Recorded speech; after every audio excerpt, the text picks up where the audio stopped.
ലോക ജീവിതത്തിൽ വൻ ശോധന നേരിടുമ്പോൾ കരയുകയില്ല, ഇനി തളരുകയില്ല.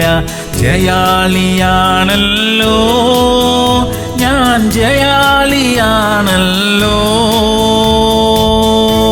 സദൃശ്യവാക്യങ്ങൾ 22:7. കടം മേടിക്കുന്നവൻ കടം കൊടുക്കുന്നവന് ദാസൻ. പ്രിയമുള്ളവരെ, നീ വായ്പ വാങ്ങുകയില്ല, അനേകം ജാതികൾക്ക് വായ്പ കൊടുക്കും എന്ന് തിരുവചനം പറയുന്നു. കഴിയുന്നതും കടം വാങ്ങരുത്. തിരികെ കൊടുക്കാൻ കഴിയാതിരിക്കുന്നത് വളരെ വേദനാകരമായ അവസ്ഥയാണ്. കടഭാരങ്ങളിലായിരിക്കുന്നവർക്ക് വേണ്ടി നമുക്ക് ഇന്ന് പ്രാർത്ഥിക്കാം. എല്ലാ ബാധ്യതകളും തീർക്കാൻ ദൈവം അവർക്കായി വഴി തുറക്കട്ടെ. പ്രാർത്ഥിക്കാം. സ്വർഗീയ പിതാവേ, സാമ്പത്തിക ബാധ്യതകളിൽ പെട്ടിരിക്കുന്നവർക്കായി ഇപ്പോൾ ഞങ്ങൾ പ്രാർത്ഥിക്കുകയാണ്. എല്ലാ കടങ്ങളും വീട്ടാനുള്ള വഴി അവർക്കായി തുറക്കണമേ. ഇനി വായ്പ വാങ്ങാതെ ജീവിക്കാൻ സഹായിക്കണമേ അപ്പാ.